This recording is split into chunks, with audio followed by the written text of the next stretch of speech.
Hello students, आदर्श Navodaya education group channel में एक बार आप लोगों का फिर से स्वागत है। कल के वीडियो में हमने आपको बताया था श्वसन क्रिया की प्रोसेस क्या है, कितने प्रोसेस में श्वसन में ऊर्जा का उत्पादन होता है, श्वसन से संबंधित अन्य चीज़ों के बारे में हमने आपको बताया था कल, जिसमें हमने आपको बताया था कि श्वसन क्रिया में भोज्य पदार्थों के ऑक्सीडेशन से ऊर्जा का प्रोडक्शन जो है वो 3 स्टेप में होता है। पहला था ग्लाइकोलाइसिस, दूसरा था क्रेब्स साइकिल और तीसरा हमने आपको बताया था ETS, इलेक्ट्रॉन ट्रांसफर सिस्टम। ये 3 चरणों में ऊर्जा का प्रोडक्शन होता है। तो अब हम सबसे पहले ग्लाइकोलाइसिस के बारे में हम स्टडी करेंगे। ग्लाइकोलाइसिस के बारे में सामान्य जानकारी हमने कल ही आपको बता दिया था कि ग्लाइकोलाइसिस यह कोशिका द्रव्य में ऑक्सीजन की उपस्थिति में संपन्न होने वाली वह जैव रासायनिक प्रक्रिया है जिसमें कई क्रमबद्ध रासायनिक चरणों में ग्लूकोज के एक अणु से पायरुविक अम्ल के 2 अणुओं का निर्माण होता है। उसी डेफिनेशन आप लिख सकते हैं। ग्लाइकोलाइसिस किसे कहते हैं? तो ग्लाइकोलाइसिस की जो डेफिनेशन है वो इस प्रकार से आप लिख सकते हैं कि कोशिकाओं में होने वाली वह जैव रासायनिक क्रिया जिसमें कई क्रमबद्ध जैव रासायनिक क्रियाओं के फलस्वरूप ग्लूकोज के एक अणु से पायरुविक अम्ल के 2 अणुओं का निर्माण होता है तथा ऊर्जा उत्पन्न होता है। यह क्रिया ग्लाइकोलाइसिस कहलाता है। ग्लाइकोलाइसिस क्रिया की खोज इमनुएल मेयरहोफ और परनास ने किया। इन वैज्ञानिकों के नाम के प्रथम अक्षर के आधार पर ग्लाइकोलाइसिस का नाम जो है EMP पथ भी रखा गया है। तो इसके बारे में यहाँ तक हमने कल के वीडियो में आप लोगों को बताया था। अब आज हम सीधे डायरेक्ट शुरू करेंगे ग्लाइकोलाइसिस।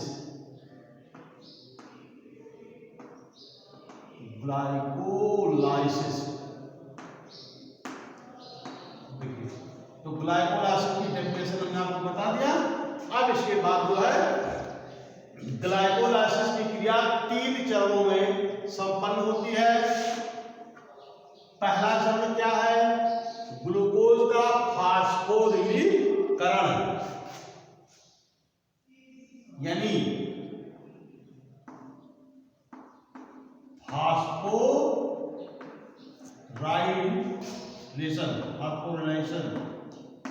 फास्फोरिलेशन ऑफ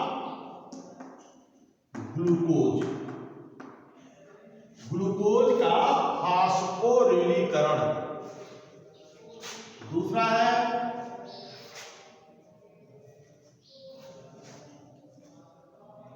थ्री-फास्फोग्लिसरॉल्डिहाइड के 2 अणुओं का निर्माण, यानी formation of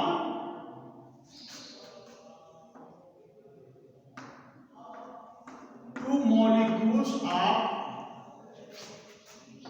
3-PGAL,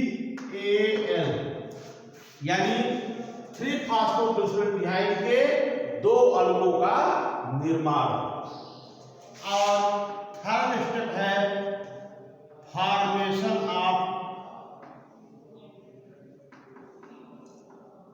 pyruvic acid, formation of 2 molecules of pyruvic acid.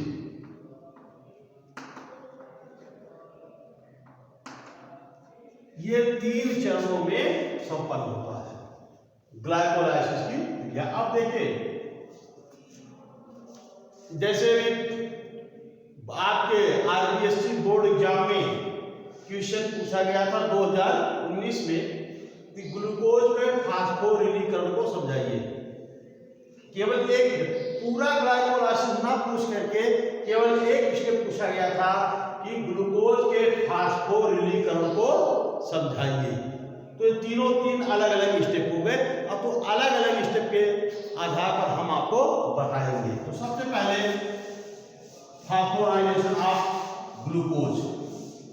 तो देखिए प्रारंभ कहाँ से होता है? सबसे पहले ग्लाइकोलाइसिस की क्रिया कोशिका के कोशिका द्रव्य में ऑक्सीजन की उपस्थिति में होता है, जो कि निम्नलिखित प्रकार से होता है। तो सबसे पहले होता क्या है? देखिए सबसे पहले ग्लूकोज से ग्लूकोज 6 फास्फेट का निर्माण होता है। Glucose 6 phosphate.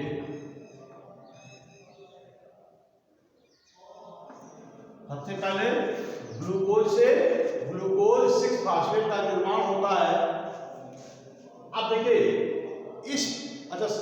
हम आपको बता रहे फास्फोरिलेशन ऑफ ग्लूकोज, यानी ग्लूकोज का फास्फोरिलीकरण। तो सबसे पहले ये डेफिनेशन जानना आवश्यक है कि फास्फोरिलीकरण कहते किसको है, फास्फोराइलेशन किसे कहते हैं। तो किसी यौगिक में फास्फेट का जुड़ना फास्फोरिलीकरण कहलाता है। किसी यौगिक में फास्फेट का जुड़ना फास्फोरिलीकरण कहलाता है। तो सब ग्लाइकोलाइसिस फास्फोरिलीकरण में सबसे पहले ग्लूकोज से ग्लूकोज 6 फास्फेट का निर्माण होता है। यह प्रक्रिया जो है हेक्सोकाइनेज। अब देखिए हेक्सोकाइनेज एंजाइम की उपस्थिति में होता है। हेक्सोकाइनेज। अब देखिए इस प्रक्रिया में होता है, ये प्रक्रिया जो है मैग्नीशियम आयन की उपस्थिति में होता है। और इस क्रिया में एटीपी से एडीपी का निर्माण होता है। अब देखिए यानी कि एडिनोसिन ट्राइफॉस्फेट से एडिनोसिन डाइफॉस्फेट का, यानी कि एडिनोसिन ट्राई माने 3, डाई माने 2। तो एटीपी का पूरा नाम होता है एडिनोसिन ट्राइफॉस्फेट, यानी कि इसमें 3 फास्फेट, ट्राई मींस 3, इनमें एटीपी में 3 फास्फेट समूह पाए जाते हैं।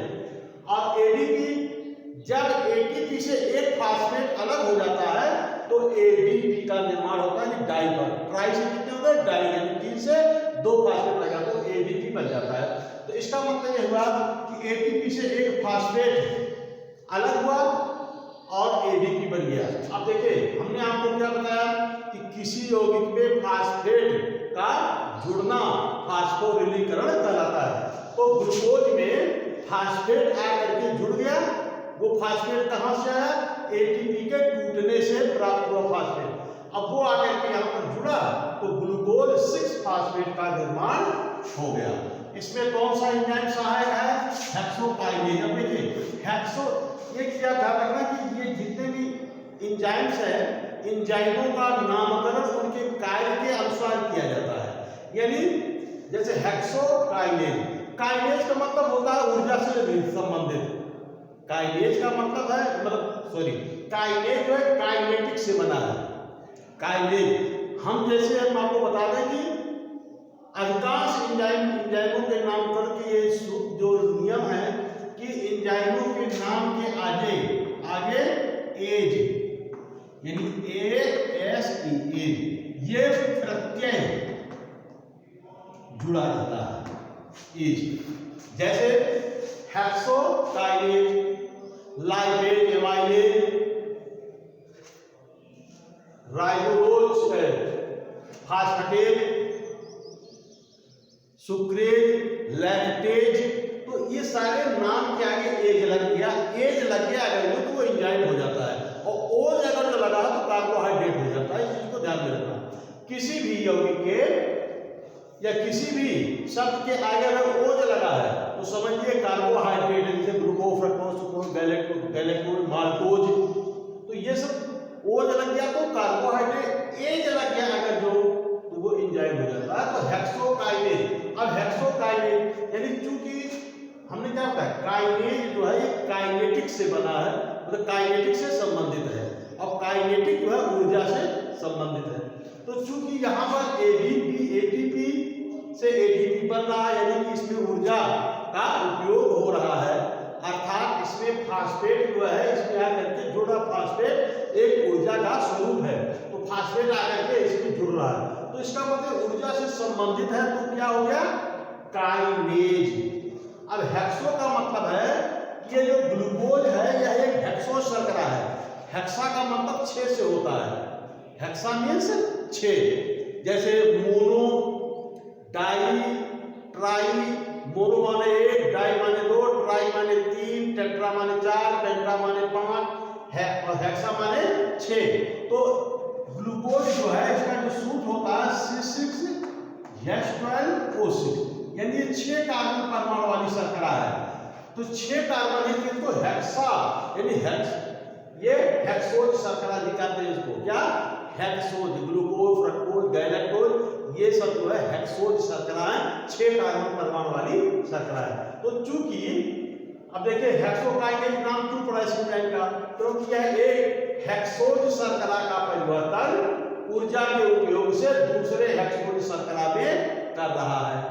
ध्यान में रखना, यहाँ हेक्सोकाइनेज एंजाइम क्यों नाम पड़ा, कि यह एंजाइम जो है एक हेक्सोज शर्करा का परिवर्तन दूसरे हेक्सोज शर्करा में कर रहा है और ऊर्जा के उपयोग से कर रहा है, इसलिए हो गया हेक्सोकाइनेज एंजाइम यहाँ पर हो गया। अब इसके बाद ग्लूकोज 6 फास्फेट से ग्लूकोज 6 फास्फेट। अब ग्लूकोज 6 फास्फेट से ग्लूकोज 1,6 डाइफास्फेट बनता है। यहां से देखिए आप, ग्लूकोज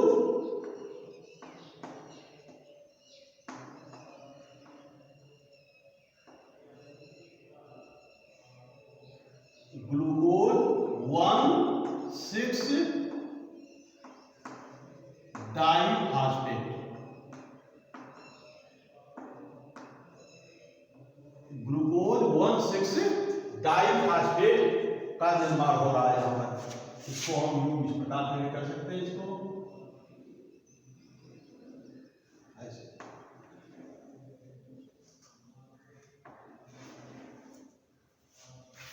ग्लूकोज 6 फास्फेट से ग्लूकोज 1,6 डाइफास्फेट का निर्माण हो रहा है।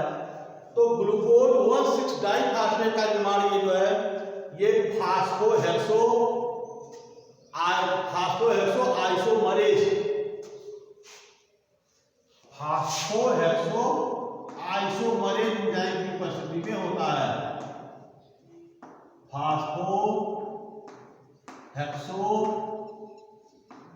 Isomerase,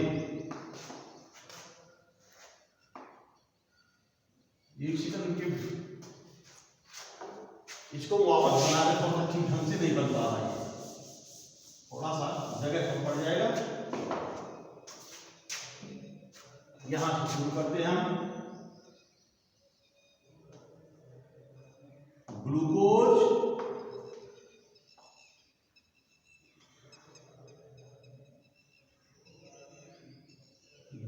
6 phosphate, glucose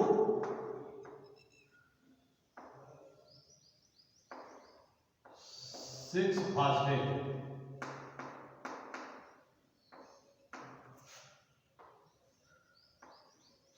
glucose 6 phosphate से, एक सेकंड देखिए, ग्लूकोज 6 फास्फेट, यहां पर हमने जैसे आपको बताया था कि एटीपी से एडीपी का निर्माण होता है, एटीपी से एडीपी का निर्माण होता है। यहां पर हेक्सोकाइनेज एंजाइम सहायक होता है, हेक्सोकाइनेज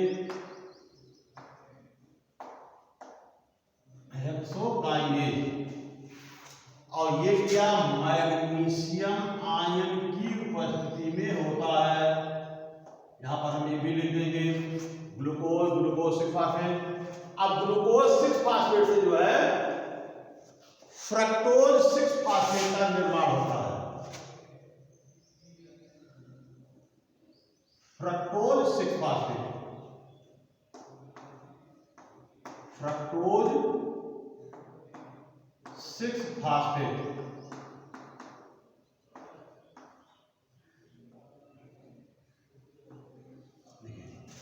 ग्लूकोज 6 फास्फेट। अब यहां पर फ्रक्टोज 6 फास्फेट का निर्माण हो रहा है।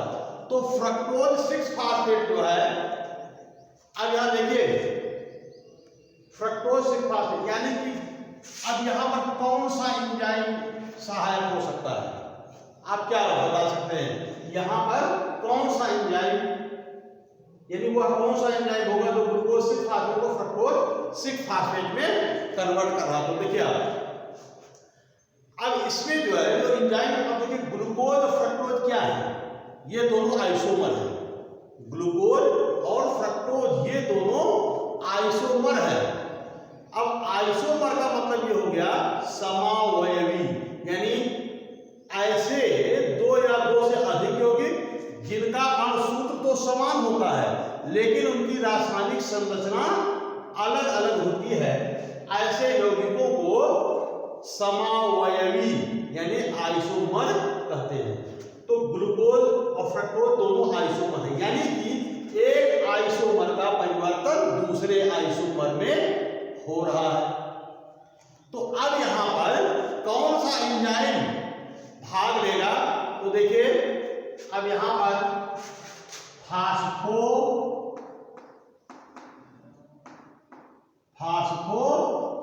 Hexo isomerase, phospho hexo isomerase, ये एंजाइम यहां पर भाग लेगा। फास्फो हेक्सो यानी कि एक हेक्सोज शर्करा का परिवर्तन, एक हेक्सोज आइसोमर का परिवर्तन दूसरे हेक्सोज आइसोमर में हो रहा है। तो यहां पर फास्फो हेक्सो आइसोमरेज यानी कि कार्य के अनुसार एंजाइम का नाम यहां पर हो जाएगा। तो अब इसके बाद अगला स्टेप क्या है? फ्रक्टोज 6 फास्फेट से फ्रक्टोज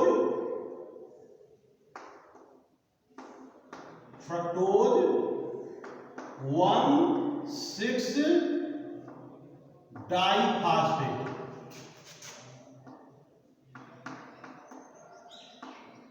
अब देखो भाई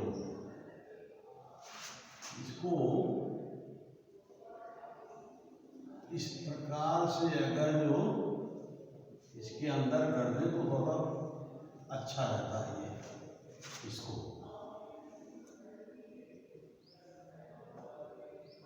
ये देखिए फ्रक्टोज 1,6 डाइफास्फेट, इसको जो है इस प्रकार से कर दें, ये ठीक रहेगा इसे।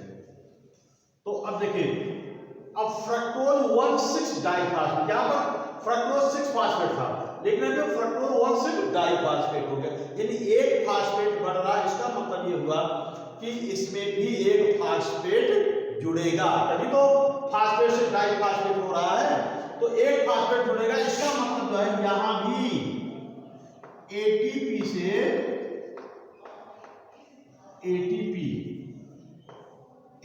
से एटीपी का निर्माण होगा, वो भी मैग्नीशियम आयन की उपस्थिति में। अब यहाँ एक फास्फेट जो डाइफास्फेट हो गया यहाँ पर, और यहाँ भी एटीपी से एटीपी का निर्माण हुआ। तो एटीपी से एक फास्फेट अलग हुआ, वो इसमें आकर के जुड़ा, तब जाकर के ये 1,6 डाइफास्फेट का निर्माण हो गया।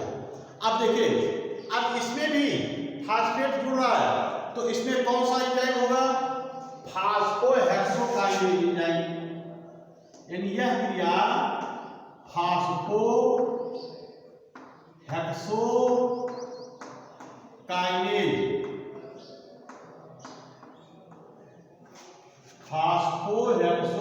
फास्फोहेक्सोकाइनेज एंजाइम की उपस्थिति में उत्प्रेरित होता है। फ्रक्टोज 6-फॉस्फेट, फ्रक्टोज 1,6-डाइफॉस्फेट का निर्माण। अब देखिए यह प्रक्रम जितना हमने आपको बताया है, ये पूरा प्रक्रम जो है ये ग्लूकोज का फास्फोरिलीकरण कहलाता है। मतलब ये है। अब जैसे ग्लूकोज का फास्फोरिलीकरण समझाइए, तो आप समझाने के पहले आपको समझाना तो ऐसे आप नहीं लिखेंगे, ध्यान में रखना। अगर बोर्ड परीक्षा से एग्जाम पूछे जा रहे हैं ग्लूकोज का फास्फोरिलीकरण समझाइए ग्लाइकोलाइसिस विज्ञान में, तो ऐसे आप नहीं बनाएंगे इसको। ये तो मैंने पूरा ग्लाइकोलाइसिस के हिसाब से मैंने ऐसे समझा रहा हूं मैं आगे आपको, लेकिन अगर खाली ग्लूकोज का फास्फोरिलीकरण समझाना है तो आप हेडिंग डालेंगे ग्लूकोज का फास्फोरिलीकरण, हेडिंग डालेंगे, फिर लिखेंगे परिभाषा कि किसी यौगिक में फास्फेट का जुड़ना फास्फोरिलीकरण कहलाता है। ग्लूकोज का फास्फोरिलीकरण निम्नलिखित चरणों में संपन्न होता है। नंबर 1, तो नंबर 1 आप लिखेंगे सर्वप्रथम हेक्सोकाइनेज एंजाइम की उपस्थिति में, सर्वप्रथम मैग्नीशियम आयन और हेक्सोकाइनेज एंजाइम की उपस्थिति में ग्लूकोज से ग्लूकोज 6-फॉस्फेट का निर्माण होता है। इस क्रिया में ऊर्जा के रूप में एटीपी का उपयोग होता है। वापस सुनिए क्या लिखेंगे इसमें आप, ये पूरा आपको याद हो जाना चाहिए, इसी से ही आपको दोबारा पढ़ने की आवश्यकता नहीं होनी चाहिए। तो पहले आपने क्या ग्लूकोज का फास्फोरिलीकरण में पहले परिभाषा आपने लिखा, परिभाषा के बाद लिखेंगे ग्लूकोज का फास्फोरिलीकरण निम्नलिखित चरणों में संपन्न होता है। नंबर 1 लिखेंगे सर्वप्रथम मैग्नीशियम आयन और हेक्सोकाइनेज एंजाइम की उपस्थिति में ग्लूकोज से ग्लूकोज 6-फॉस्फेट का निर्माण होता है। यह क्रिया, इस क्रिया में एटीपी के रूप में ऊर्जा का उपयोग होता है और एटीपी से एटीपी का निर्माण हो जाता है। अब इतना लिखने के बाद समीकरण आप लिखेंगे ऐसे, देखिए आप ग्लूकोज, देखिए जहां लाइन खत्म हो रहा हो वहां से एक लाइन और छोड़िए, तब लिखिएगा ग्लूकोज, यहां एरो लगाएंगे बड़ा सा, यहां लिखिए ग्लूकोज 6-फॉस्फेट, या और बड़ा कर दीजिए इसको थोड़ा, ग्लूकोज 6-फॉस्फेट।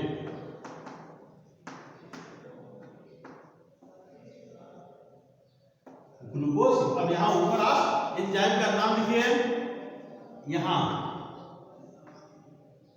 मैग्नीशियम आयन तथा हेक्सोकाइनेज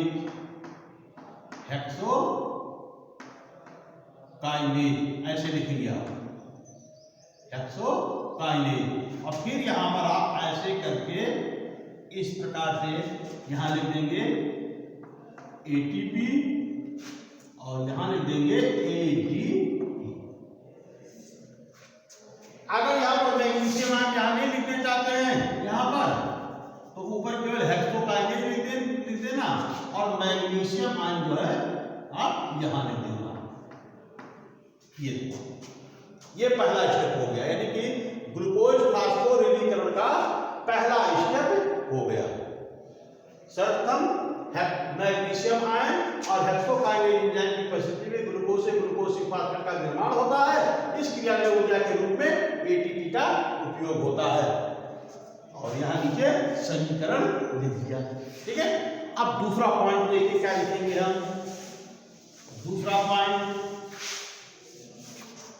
लिखेंगे नंबर 2, दूसरे चरण में ग्लूकोज 6 यानी फास्फोहेक्सो आइसोमरेज एंजाइम की उपस्थिति में, फास्फोहेक्सो आइसोमरेज एंजाइम की उपस्थिति में ग्लूकोज 6-फॉस्फेट से फ्रक्टोज 6-फॉस्फेट का निर्माण होता है। ये लिखेंगे आप दूसरे चरण में फास्फोहेक्सो आइसोमरेज एंजाइम की उपस्थिति में ग्लूकोज 6-फॉस्फेट से फ्रक्टोज 6-फॉस्फेट का निर्माण होता है। ग्लूकोज और फ्रक्टोज ये दोनों आइसोमर होते हैं, ये लिख देना। और फिर नीचे उसका समीकरण लिखेंगे ग्लूकोज एरो सॉरी, यहाँ लिखेंगे ग्लूकोज 6 फास्फेट,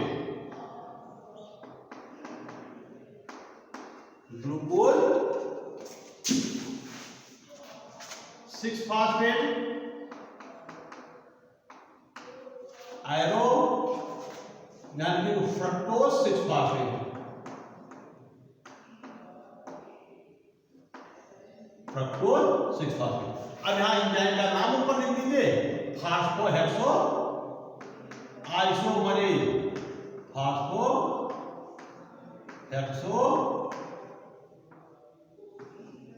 आइसोमरेज। ठीक, ये 2 स्टेप हो गया। यानी जहां आपने लिखा कि दूसरे चरण में ग्लूकोज 6 फास्फेट से फ्रक्टोज 6 फास्फेट का निर्माण होता है, यह क्रिया फास्फोहेक्सो आइसोमरेज एंजाइम के उपस्थिति में होता है। एक लाइन छोड़िए, उसके बाद समीकरण लिखिए, फिर एक लाइन छोड़िए, फिर उसके बाद अगला स्टेप लिखिए नंबर 3, तीसरा पॉइंट। अब तीसरे पॉइंट में आप क्या लिखोगे, फास्फोहेक्सो आइसोमरेज सॉरी फास्फोहेक्सोकाइनेज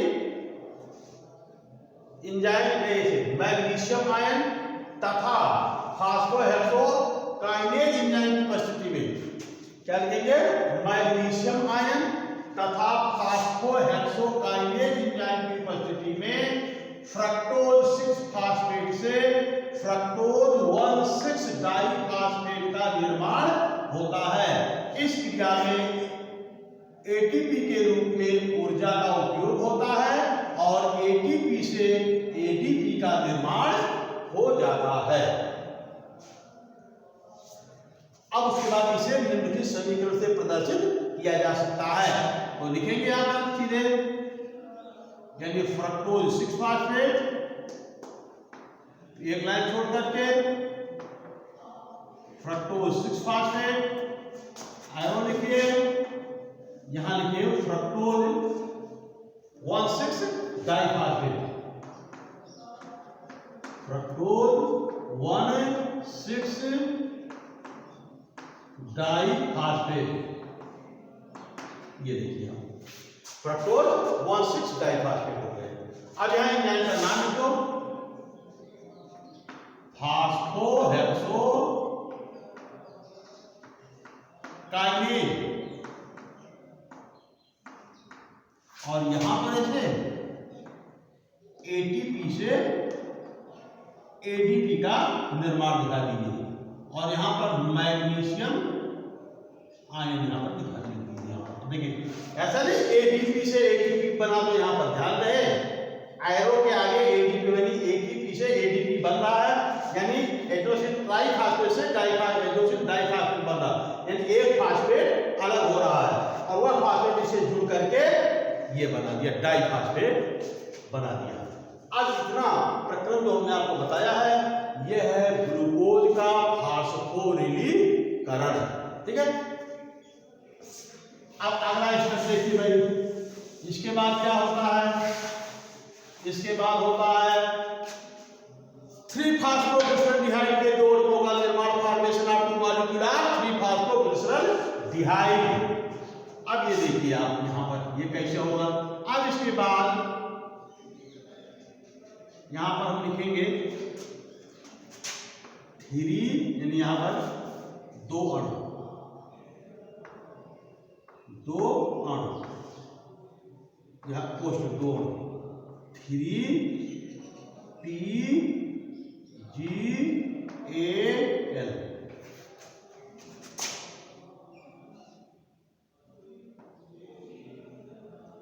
और यहां लिखिए डाईहाइड्रॉक्सी acetone phosphate, डाईहाइड्रॉक्सी acetone phosphate.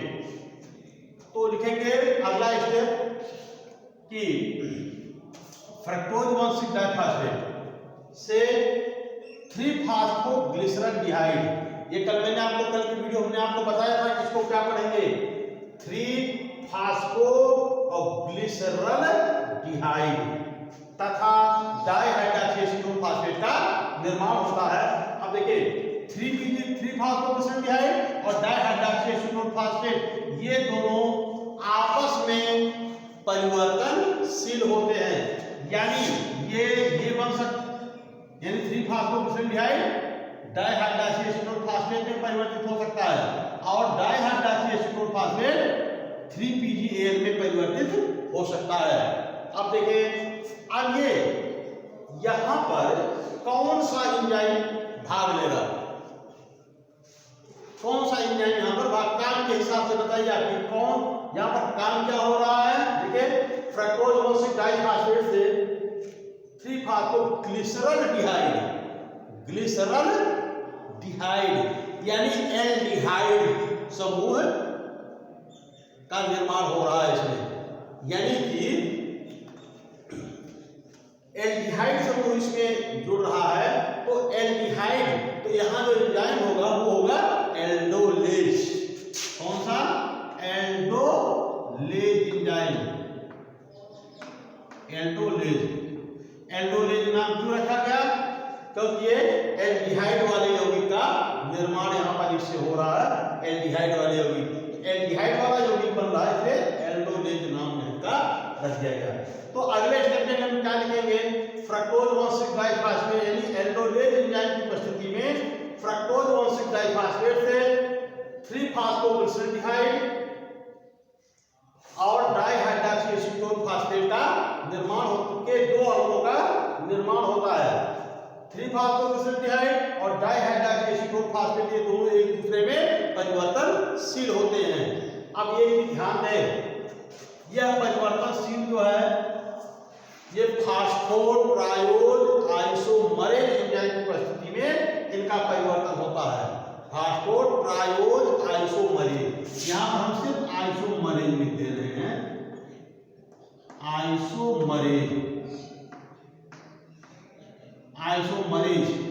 Enzyme की उपस्थिति में इन दोनों का आपस में परिवर्तन होता है। अब ध्यान दें, इसके आगे के जो प्रोसेस हैं उसमें ये भाग लेगा 3-PgAl 3-फॉस्फोग्लिसरॉल्डिहाइड आगे के अभिक्रिया में भाग लेगा। ये सीधे डायरेक्ट ये भाग नहीं लेता, ये जब भी भाग लेगा तो डाइहाइड्रोक्सीएसिटोन फास्फेट ये 3-PgAl में परिवर्तित होने के बाद ही ये आगे के अभिक्रिया में भाग लेता है। अब जैसे 3-फॉस्फोग्लिसरॉल्डिहाइड से क्या बनता है, ये देखिए यहां पर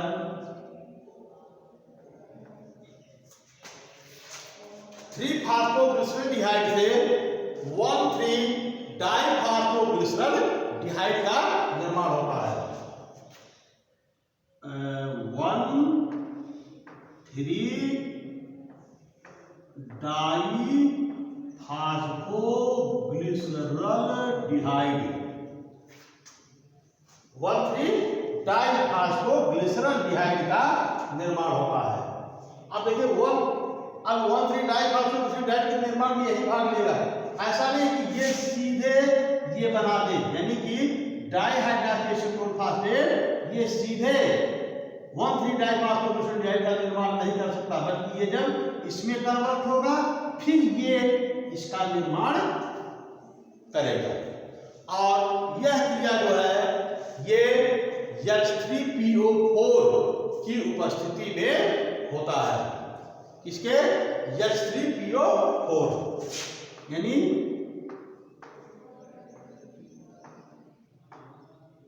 फास्फोरिक अम्ल की उपस्थिति, यानी कि आगे क्या लिखेंगे कि 3-PgAl 3-फॉस्फोग्लिसरॉल्डिहाइड ये फास्फोरिक अम्ल से क्रिया करके 1,3-डाइफॉस्फोग्लिसरॉल्डिहाइड का निर्माण करता है।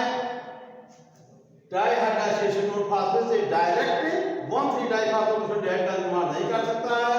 डाइहाइड्रोक्सीएसिटोन फास्फेट ये सबसे पहले 3-PgAl में कन्वर्ट होगा, उसके बाद ये जो है फास्फोरिक अम्ल से क्रिया करके 1,3-डाइफॉस्फोग्लिसरॉल्डिहाइड का निर्माण करता है। अब देखिए, अब इसके बाद अगला स्टेप में क्या होता है, अब इसको हम यहां पर बना रहे हैं कि यहां 1,3-डाइफॉस्फोग्लिसरॉल्डिहाइड है, 1,3 डाई फास्फो ग्लिसरलडिहाइड।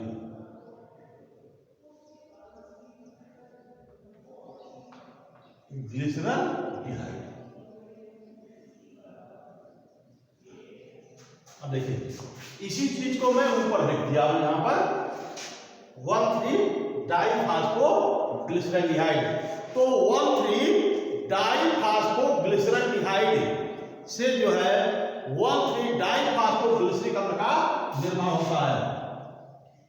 1,3-डाइफास्फोग्लिसरिक अम्ल। देखो ए लग गया तो ग्लिसरलडिहाइड हो गया, और अगर जो हम खाली यहां पर ए लगा दिए तो ये जो है क्या हो गया 3-फास्फोग्लिसरिक अम्ल का निर्माण होता है। यह प्रक्रिया डिहाइड्रोजिनेज एंजाइम की उपस्थिति में होता है। अब देखिए इसको मैं बाद में लिखता हूं। अच्छा, इस प्रक्रिया में हाइड्रोजन के 2 अणु मुक्त होते हैं। इस प्रक्रम में 1,3-डाइफास्फोग्लिसरलडिहाइड से 1,3-डाइफास्फोग्लिसरिक अम्ल बनते समय 2 हाइड्रोजन मुक्त होते हैं, और ये 2 हाइड्रोजन जो है NAD द्वारा ग्रहण कर लिए जाते हैं, और ग्रहण करके ये जो है NADH प्लस 2H ये बना देता है। इसको हम सीधे डायरेक्ट ऐसे लिख सकते हैं NADH2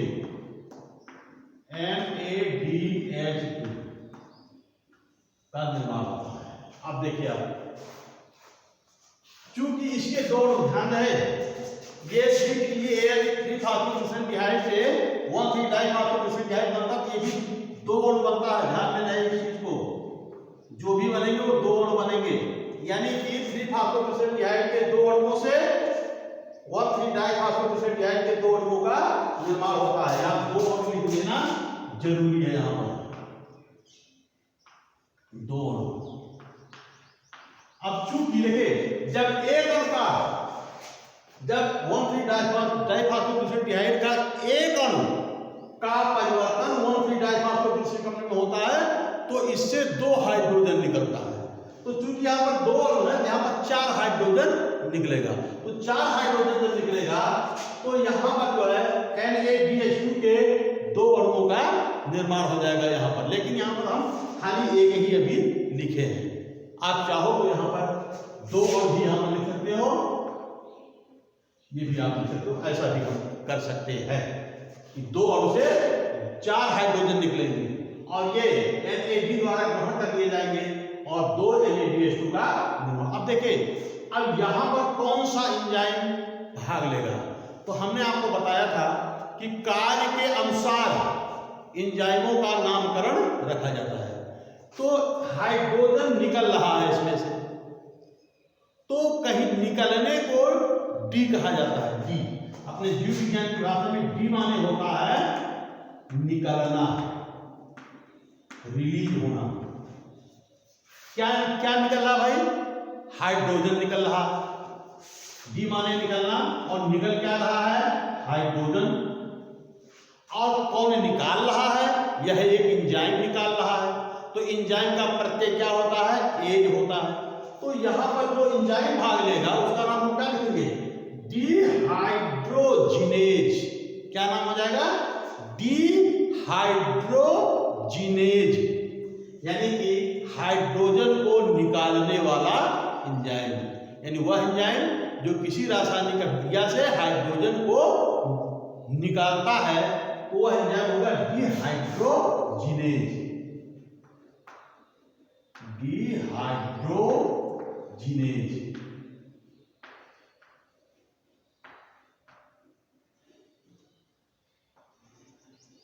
ये डिहाइड्रोजिनेज। अब देखिए ये नाम, ये रटने वाली चीज नहीं है। आप रट करके कब तक रटोगे, आप कब तक याद रखोगे, लेकिन समझ करके आप कहिए भाई यहाँ पर देखो हाइड्रोजन परमाणु यहाँ से निकल रहा है, यानी कि इस अभ्यास में हाइड्रोजन परमाणु को निकालने वाला एंजाइम का नाम हमको रखना है, क्या लिखेंगे? डिहाइड्रोजिनेज। अब अगला स्टेप क्या है? अब इसके बाद जो है 1,3-डाइफॉस्फोग्लिसरिक अम्ल से 3-फॉस्फोग्लिसरिक अम्ल का के 2 अणुओं का निर्माण होता है। यानी यहां भी लिखेंगे भैया 2 अणु, यहां भी लिखेंगे, इसको चाहे आप यू कर दो ठीक रहेगा। अब अगला जो है 3PgA के 2 अणुओं का निर्माण यहां पर हो जाता है। ये देखिए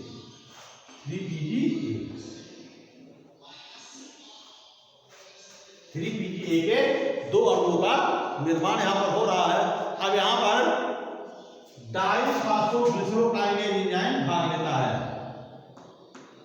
डाइफॉस्फो देखो ग्लिसरोकाइनेज, ये चीज ध्यान में रखो, ये आप याद कैसे रखोगे इसको? अब देखिए चूंकि यहां पर डाइफॉस्फोग्लिसरिक अम्ल से फॉस्फोग्लिसरिक अम्ल का निर्माण हो रहा है, यानी 1,3-डाइफॉस्फोग्लिसरिक अम्ल से 3-फॉस्फोग्लिसरिक अम्ल का निर्माण हो रहा है। यानी डाइफॉस्फोग्लिसरिक अम्ल से केवल फॉस्फोग्लिसरिक अम्ल का निर्माण हो रहा है। तो यहां पर क्योंकि डाइफॉस्फोग्लिसरिक अम्ल है, उसका परिवर्तन फॉस्फोग्लिसरिक अम्ल में हो रहा है, तो यहां पर जो एंजाइम है उसका नाम कार्य के अनुसार लिखेंगे डाइफॉस्फोग्लिसरिक अम्ल था, तो ग्लिसरो शब्द आ जाएगा। और देखिए इस अभिक्रिया में जो है ऊर्जा मुक्त होती है, यानी एडीपी से एटीपी का निर्माण हो रहा है। इस अभिक्रिया में एडीपी से एटीपी का निर्माण हो रहा है, यानी कि दो एडीपी से 2 एटीपी बन रहे, यहां पर बनेंगे 2 एडीपी से 2 एटीपी यहां पर बन रहे हैं। तो यहां पर चूंकि हमने क्या बताया, जहां पर फास्फेट किसी यौगिक में जुड़ता है तो वहां पर जो एंजाइम भाग लेता है उसको हम काइनेज शब्द वहां पर जोड़ देते हैं। क्या? काइनेज। तो यहां पर डाइफॉस्फोग्लिसरोकाइनेज 3 शब्द है, डाइफॉस्फोग्लिसरोकाइनेज 4 शब्द है, यानी यह एंजाइम 4 शब्दों का बोध करा रहा है। यानी डाइफॉस्फोग्लिसरिक अम्ल, तो डाइफॉस्फोग्लिसरो नाम हो गया इसका परिवर्तन पीजीएन हो रहा है और इस क्रिया में ऊर्जा उत्पन्न हो रही है, यानी कि फास्फेट जुड़ रहा है। यहां पर फास्फेट किससे जुड़ रहा है? यहां पर फास्फेट एडीपी से जुड़ रहा है। एडीपी में जब एक फास्फेट जुड़ेगा तो ये एटीपी बन जाएगा। डाइफॉस्फेट एक फास्फेट जुड़ गया तो 3 फास्फेट हो गया, तो ट्राइफॉस्फेट हो गया। तो डाइफॉस्फोग्लिसरोकाइनेज यहां पर इस एंजाइम का नाम हो जाएगा। अब उसके बाद 3PgA से 2PgA का निर्माण होगा अगले स्टेप में। 2PgA के 2 अणु, इसके 2 अणु बनते हैं और 3PgA से 2PgA का निर्माण जो है ये फॉस्फोग्लिसरोम्यूटेज एंजाइम की उपस्थिति में होता है।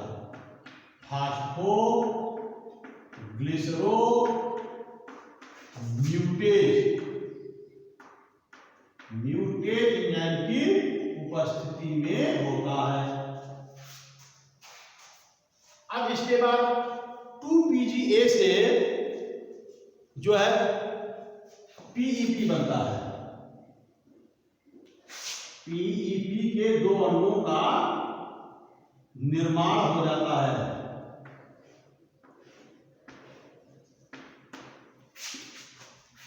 अब देखिए इसके 2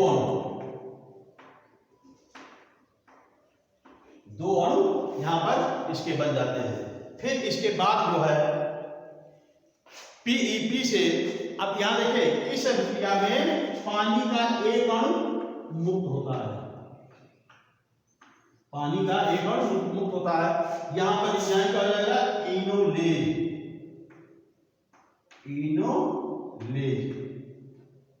इनोलेज एंजाइम की उपस्थिति में 2PGA से PEP यानी फास्फोइनॉल पायरुविक अम्ल का निर्माण हो जाता है और फिर PEP से पायरुविक अम्ल के दो अणुओं का निर्माण हो जाता है।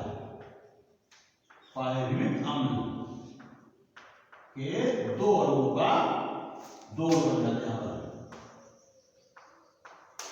अब देखिए इस अभिक्रिया में जो है यहां इसमें भी दो ATP अणुओं का निर्माण होता है, यानी दो ADP से दो ATP बन रहे हैं इस अभिक्रिया में।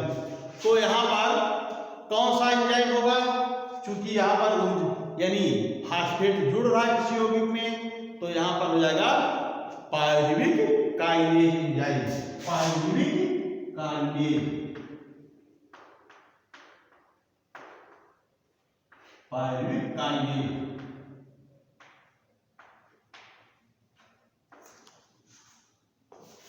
इस प्रकार से एक ग्लाइकोलाइसिस की क्रिया संपन्न होती है। अब वापस एक बार इसको बिल्कुल देख लीजिए।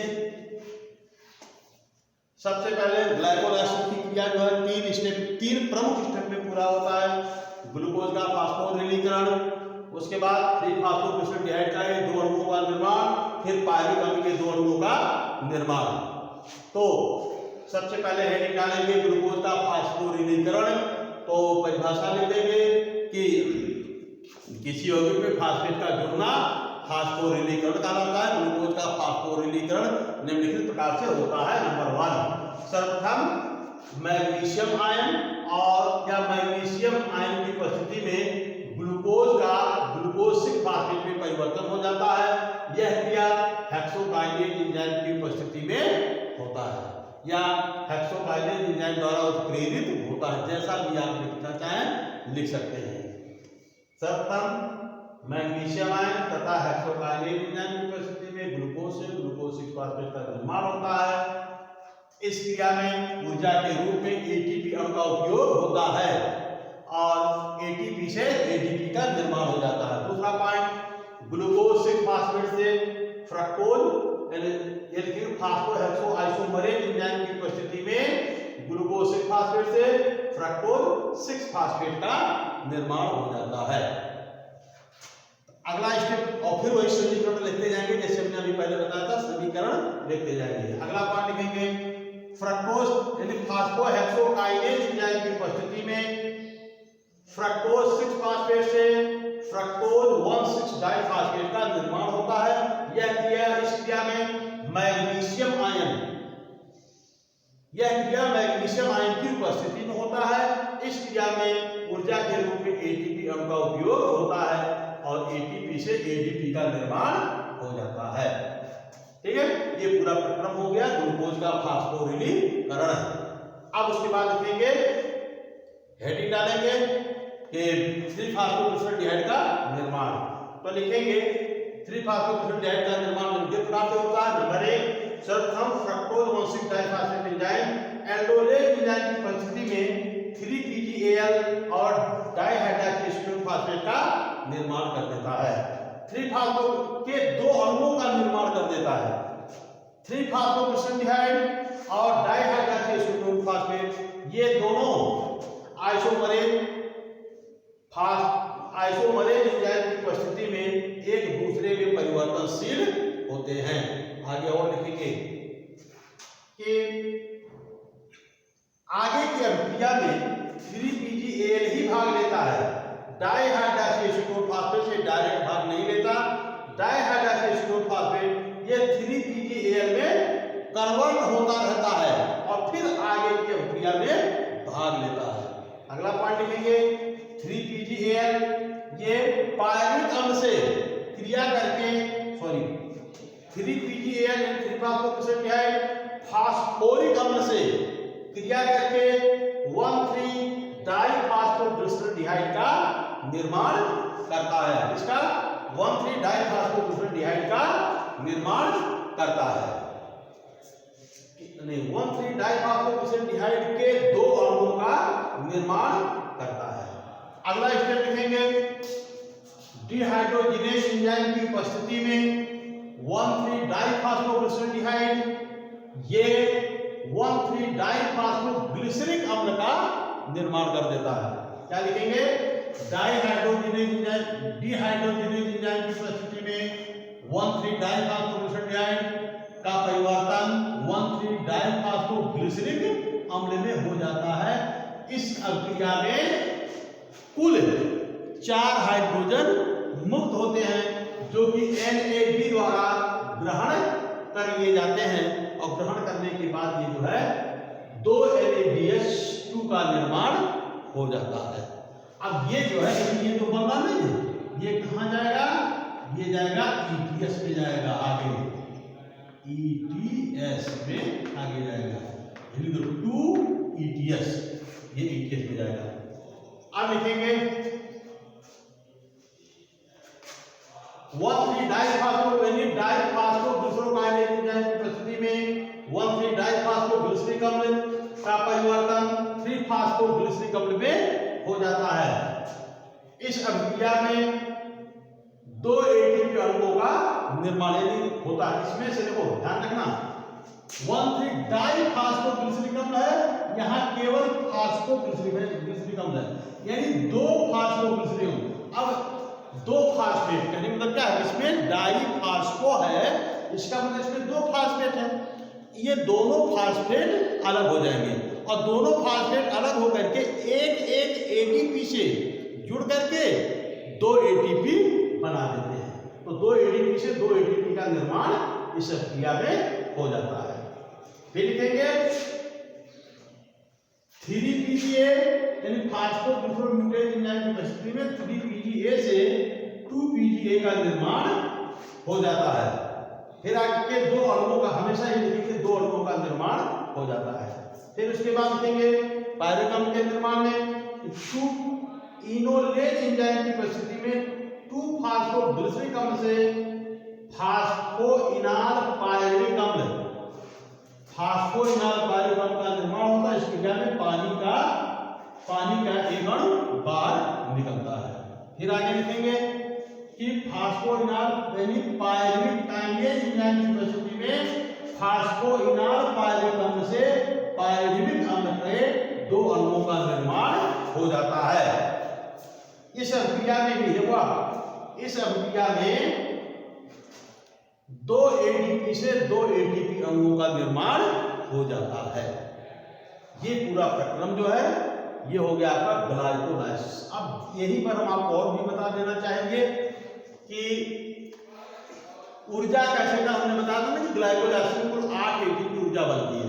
तो कैसे बनती है, अब देखिए यहां पर 2 NADH2 है, हमने आपको बताया था एक NADH2 से ये जब ETS में जाता है तो 3 ATP बनती है, लेकिन यहां NADH2 के 2 अणु हैं। अब ये जब ATS में जाएगा तो कितने ATP बनेंगे, 6 ATP। तो 6 ATP जो है तो इनसे हो गए भाई 6 ATP, या ऐसे हम इसको लिख सकते हैं,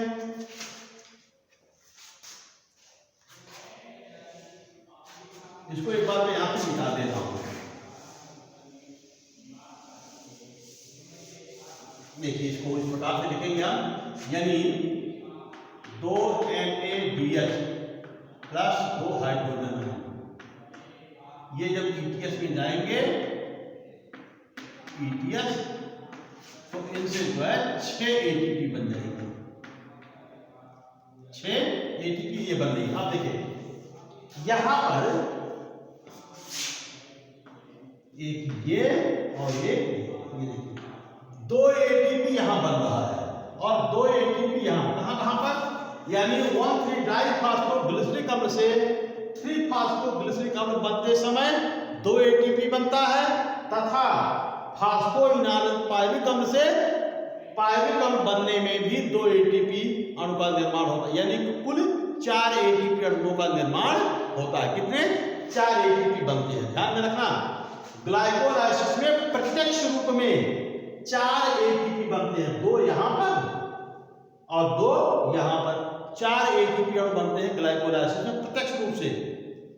अब इन 4 ATP अणुओं में से देखिए, एक ATP अणु का यूज यहां हो रहा है और एक ATP अणु का यूज उपयोग यहां हो रहा है। देखिए, एक ATP बना, यहां ATP से ADP बना, तो प्रत्यक्ष रूप से 4 ATP बने थे, जिसमें से 2 ATP अणुओं का उपयोग ग्लूकोज के फास्फोरिलीकरण में हो जाता है।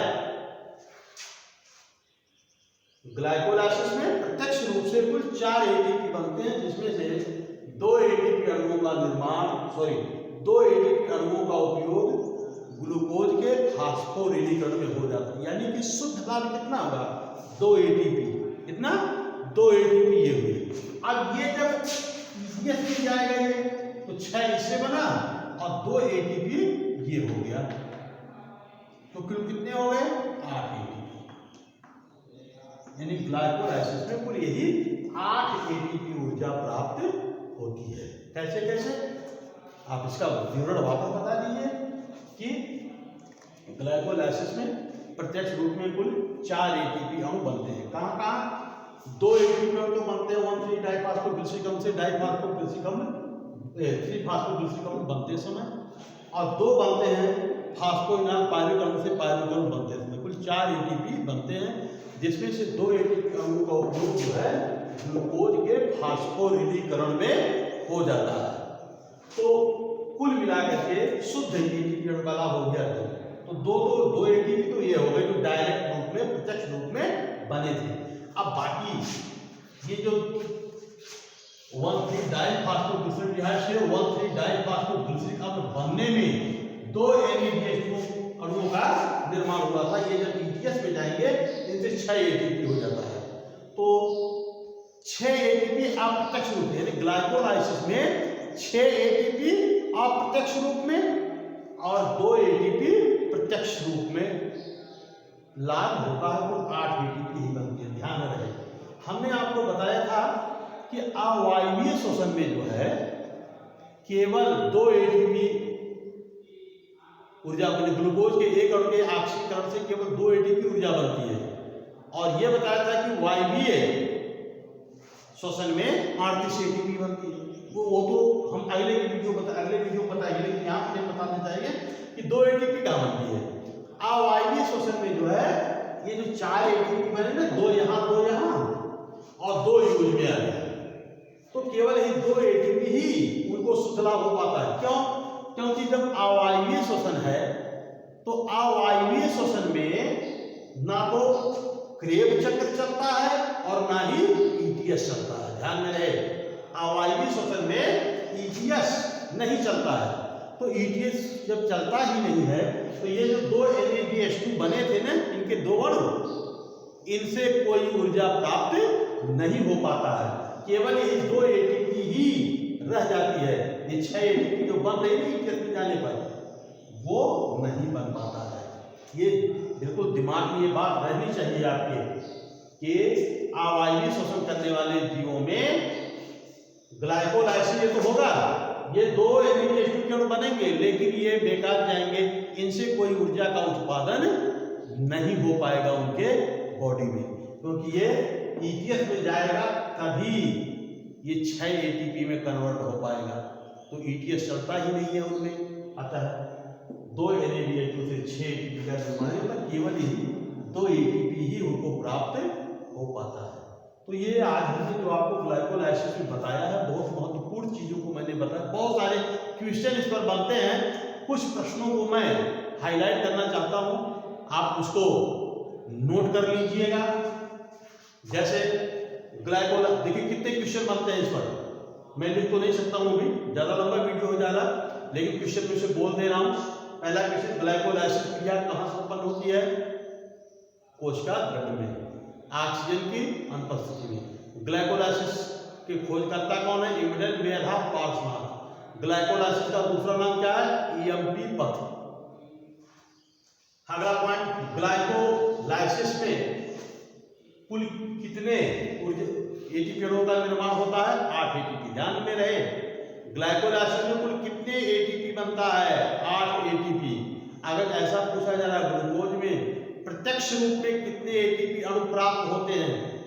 बनते हैं नहीं, प्राप्त होते हैं। बनते तो 4 हैं, 2 यूज में आ जाते हैं, प्राप्त होते हैं केवल 2। तो ग्लाइकोलाइसिस में केवल 2 एटीपी ऊर्जा, ग्लाइकोलाइसिस में प्रत्यक्ष रूप से केवल 2 एटीपी अणुओं का लाभ होता है प्रत्यक्ष रूप में, और अप्रत्यक्ष रूप में 6 एटीपी अणुओं का लाभ होता है। अगला क्वेश्चन कि ग्लाइकोलाइसिस में NADH2 के कितने अणु बनते हैं? 2 अणु बनते हैं।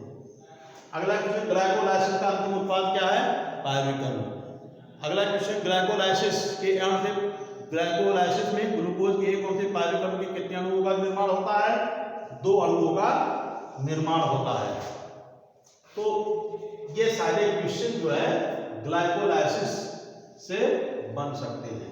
हालांकि ग्लाइकोलाइसिस से जो प्रतियोगी परीक्षाओं में जो क्वेश्चन पूछे गए हैं, ज्यादातर क्वेश्चन उसमें यही पूछे गए हैं कि ग्लाइकोलाइसिस में कुल कितनी ऊर्जा प्राप्त होती है, तो वो 8 एटीपी आप कह सकते हैं। ठीक है, अब इसके बाद ये जो पायरुविक अम्ल बना है, इस पायरुविक अम्ल को अगर ऑक्सीजन मिलेगा तब तो ये क्रेब चक्र में जाएगा, और अगर इसको ऑक्सीजन नहीं मिलता है तब ये फर्मेंटेशन की दिशा में चला जाएगा। ठीक है, तो अब इससे आगे का वीडियो जो है, आगे का जो है उसको हम अगले वीडियो में हम आप लोगों को बताएंगे। तब तक के लिए थैंक यू, धन्यवाद।